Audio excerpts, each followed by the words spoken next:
خواتین و حضرات، جب بھی طبیعت اداس ہوتی ہے تو سرکار واصف صاحب کی آواز کو سننے کو دل چاہے تو ہم وہ آڈیو کیسٹ سن لیتے ہیں، یوٹیوب میں بھی ہیں، اور اگر کچھ آواز لائیو سننی ہو تو ہم غیاث سمجد صاحب ان کو فون کر لیتے ہیں۔ یہ برادر اصغر ہیں حضرت واصف علی واصف رحمۃ اللہ علیہ کے، اور اگر آپ ان کو فون کریں آپ کی اداسی ختم ہو جاتی ہے۔ میں ان سے نہایت ادب کے ساتھ گزارش کرتا ہوں وہ تشریف لائیں اور اپنی یادداشتوں کو ہماری سماعتوں کی نظر۔ محترم مہمانان گرامی، عزیزی واصفین، جو واقعات میں آپ کو بتانے لگا ہوں یہ بالکل علی بھائی والے ہیں کہ آج تک نہ کسی جگہ پہ کوٹ ہوئے ہیں نہ کہیں بتائے گئے ہیں۔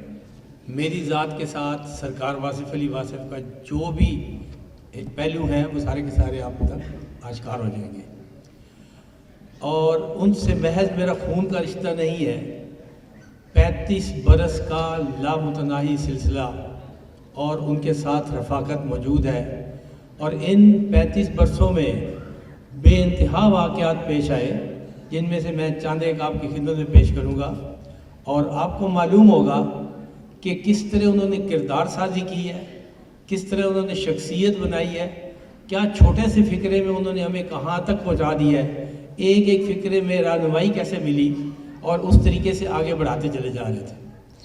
تھوڑا سا ابھی ریسنٹ واقعات بتاتا ہوں آپ کو۔ کووڈ-19 سے پہلے پی سی بوربن میں ایک ورکشاپ کنڈکٹ کر رہا تھا پروجیکٹ مینجمنٹ پہ، اور اس میں تمام پبلک سیکٹر سے بہت سینئر آفسرز پارٹیسپیٹ کر رہے تھے۔ کورس کوارڈینیٹر نے میرا جب تعارف کرایا اور ساتھ یہ بتایا کہ یہ حضرت واصف علی واصف کے برادر اصغر ہے، تو پارٹیسپینٹس پہ ایک خوشگوار حیرت کا ایک حصہ آیا، اور سب نے کہا جی کہ ورکشاپ کے اینڈ پہ ہمیں تھوڑا سا ٹائم چاہیے ہوگا آپ سے۔ ٹائم ان کو دے دیا، بات چیت شروع ہوئی، سوال جواب ہوتے رہے، کافی سوال ہوئے، کافی جواب دیے۔ ایک سوال ایسا ہے جس کا میں آپ کے ساتھ شیئر کرنا چاہوں گا کہ سوال یہ پوچھا گیا کہ کیا وجہ ہے کہ سرکار واصف علی واصف کا ایک فقرہ جب دوسری بار پڑھا جاتا ہے تو کچھ اور مطلب دیتا ہے، جب تیسری بار پڑھا جاتا ہے تو کچھ اور مطلب دیتا ہے، یہ ہے کیا چیز؟ تو میں نے عرض کیا کہ اس کا جواب تو سرکار خود دے چکے ہیں۔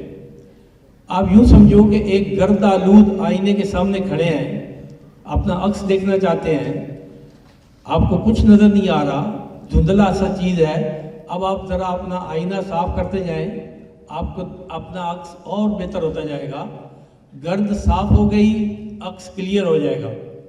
اب آپ اس آئینے کی جگہ تھوڑا سا اپنا دل رکھ لیں کہ دنیاوی علائشوں سے پر دل ان کی تحریر جب بھی پڑے گا وہ علائش ختم ہوتی جائے گی، اور اینڈ پہ جا کے آپ کا دل ایک شفاف آئینے کی طرح ہوگا، جس کو سرکار نے یوں کہا ہے کہ پہلے تو اپنے آپ کو ایک آئینہ بنا، پہلے تو اپنے آپ کو ایک آئینہ بنا، وہ خود نکل کے آئیں گے اپنے نقاب سے۔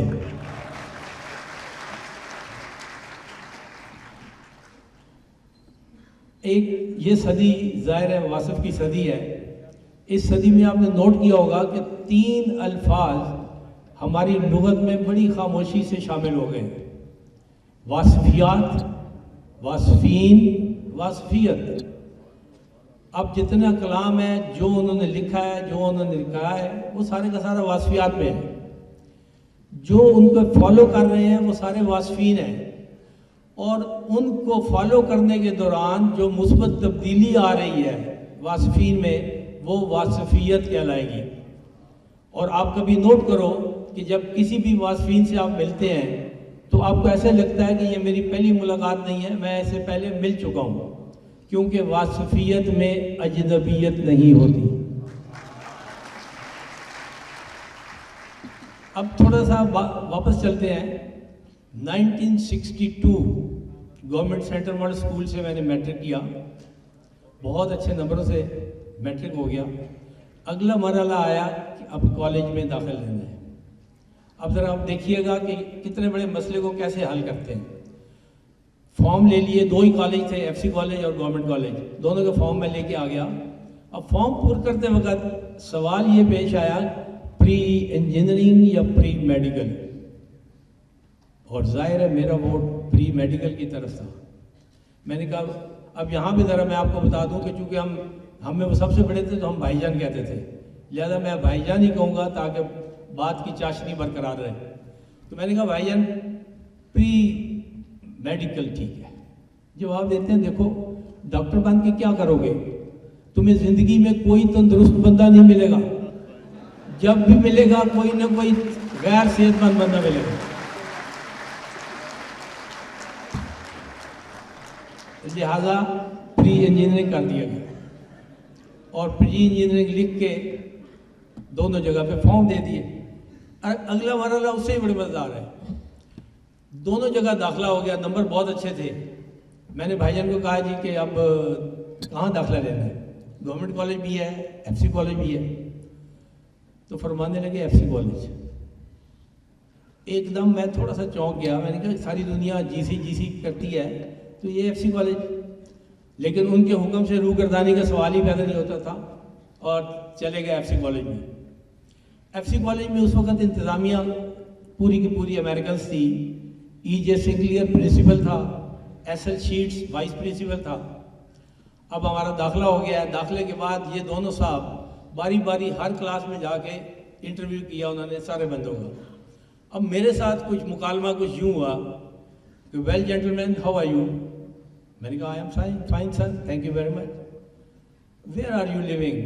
آئی am living in Samanabad. Okay with whom you are living? I am living with my uncle. اور اگلا امریکن سوال، اور میں نے اردو میڈیم کیا ہوا ہے. وہ کہتے ہیں از your maternal uncle or paternal uncle? میرے فرشتوں کو بھی نہیں پتا. میٹرک اردو میڈیم کر کے آئے. میں نے کہا sorry sir oh is your maternal uncle or paternal uncle? Sorry I don't know. Oh is your mother's brother or father's brother? بات ختم ہو گئی. میں آیا بھائی جان کے بعد. میں نے کہا جی میں نہیں چل سکتا، یہ انگریزی بالکل میرے سر سے گزر رہی ہے. انہوں نے کہا اسی چیلنج کو تم اپنی زندگی کا مقصد بنا لو.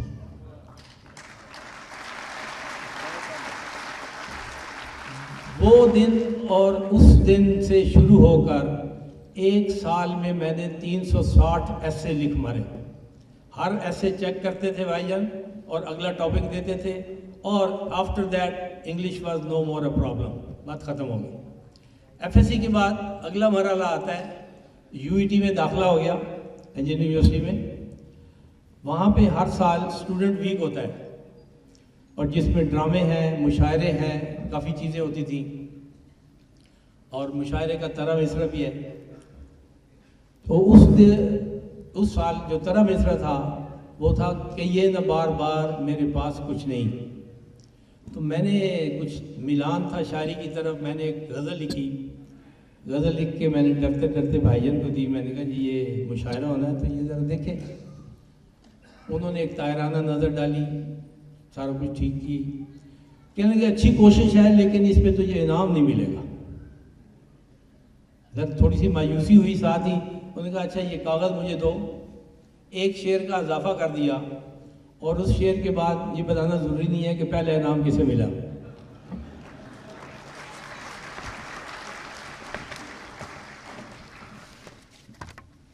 آپ کو ذرا میں پہلے بغیر شعر والی غزل سنا دوں پھر شعر شامل کر کے بتاتے ہیں.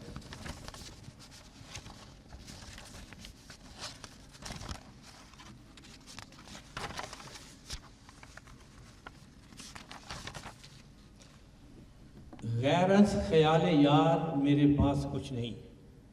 طرح مصرع تھا کہ یہ نہ بار بار میرے پاس کچھ نہیں. غیر از خیال یار میرے پاس کچھ نہیں، کر لیجئے اعتبار میرے پاس کچھ نہیں. جوش جنوں میں پھاڑ کے پھینکا ہے کس طرف، جوش جنوں میں پھاڑ کے پھینکا ہے کس طرف، دامان تار تار میرے پاس کچھ نہیں.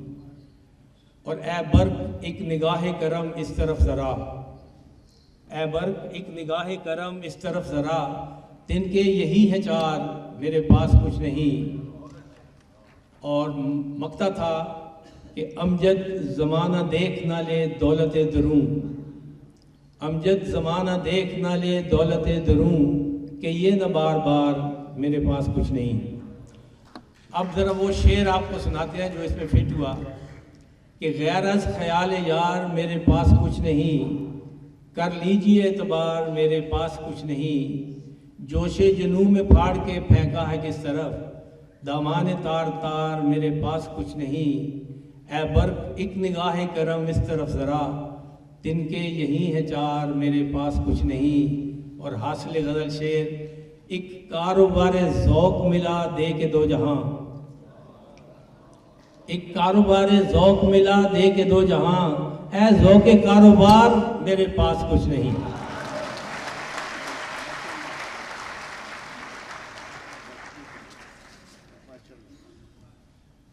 ان دنوں میں مجلس شورا کا بڑا چرچا تھا. ٹاپ مین جو پریزیڈنٹ آف پاکستان تھے, انہوں نے بھائی جان کو انوائٹ کیا مجلس شورا کے ممبر کے لیے. لائم لائٹ میں جاتے نہیں تھے, تشہیر چاہتے نہیں تھے, بہت کہنے لگے میں نہیں جانا.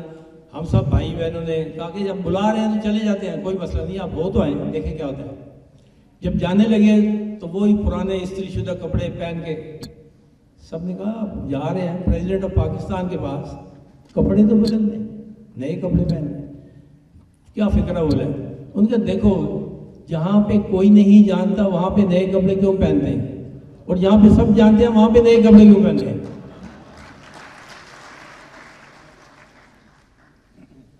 اسی طرح شوکت بھائی کے قیام کے دوران اپنے عقیدت مندوں میں بیٹھے ہوئے تھے, ٹیلی فون کی گھنٹی ایک دو دفعہ بجی, میں نے اٹھایا اور ادھر سے آواز آئی لائٹ کتنے بجے آئے گی.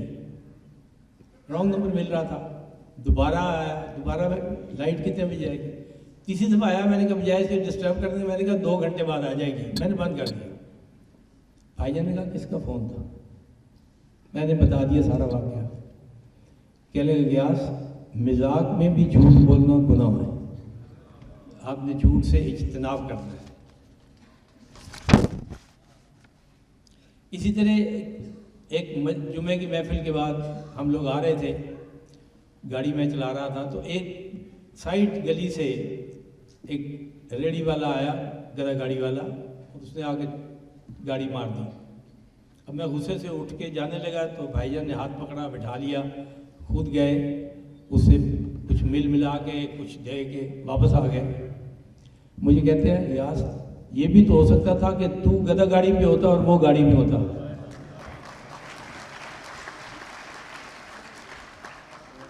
اب آپ کو ایک ایسا واقعہ سناتا ہوں جس میں آپ کے لیے کچھ تفنن طبع کا بات ہے بھی.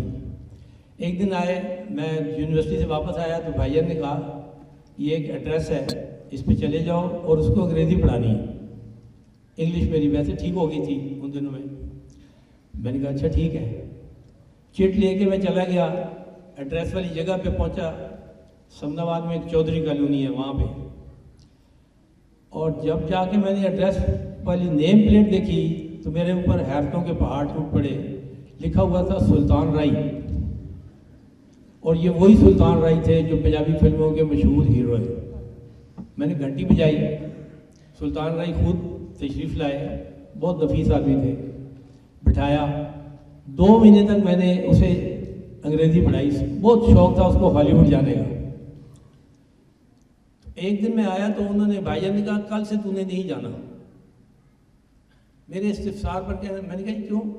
کہنے لگے انہوں انگریزی نہیں آنی, تو ایکٹنگ شروع کر دینی.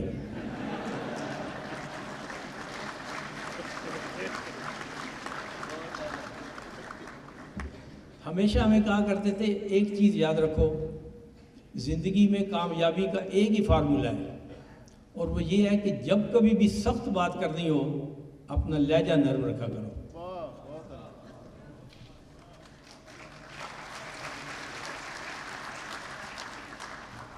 اور بات اس طرح سمجھاتے تھے کہ دوسرے کو ناگوار بھی نہیں گزرتی تھی. ایک محفل میں بات ہو رہی تھی تو ایک سامعین میں سے ایک نے کہا حضور یہ جو ابھی آپ نے بات کی ہے یہ مجھے سمجھ نہیں آئی. فوراً جواب دیا یہ بات میرے لیے تھی بھی نہیں, فورگیٹ, کوئی مسئلہ نہیں. ایک دفعہ جو محفل میں CSS افسر جو ٹرینی ہوتے ہیں نیپا میں, یہ لوگ آئے اسپیشلی ایک بیچ کے, سوال جواب ہوتے رہے, محفل چلی. تو ان میں سے ایک نئے افسر ہیں، اس نے کہا حضور ہمیں یہ بتائیں کہ رشوت سے کیسے بچا جائے؟ جواب دیا نہ لو۔ انہوں نے کہا یہ ساری دنیا لیتی ہے، کہتے پھر لے لو۔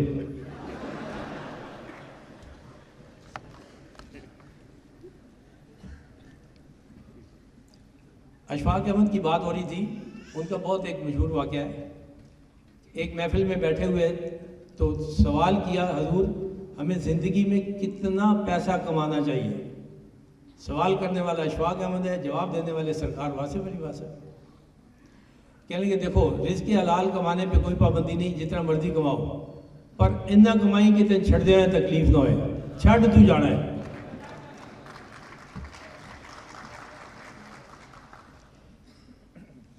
ادھر بابا عنایت بیٹھے ہوئے ہیں، چودھری عنایت، بہت درینہ ہمدم ساتھی تھے واصف صاحب کے، اور ایسا خوبصورت ایک واقعہ ان کے ساتھ منسلک ہے۔ انہوں نے بہت اچھی سی ایک جگہ لی ہوئی تھی پنڈی میں، تو سرکار کو کہنے لگے کہ حضور میں نے جگہ لی ہوئی ہے، آپ پنڈی شفٹ ہو جائیں، وہاں پہ آپ واصف سینٹر بنائیں گے، آرام سے رہیں۔ کہنے کی بات یہ ہے میرا دل بہت کرتا ہے کہ میں پنڈی آ جاؤں کیونکہ عنایت ادھر ہے، لیکن میں پنڈی آ نہیں سکتا کیونکہ عنایت ادھر ہے۔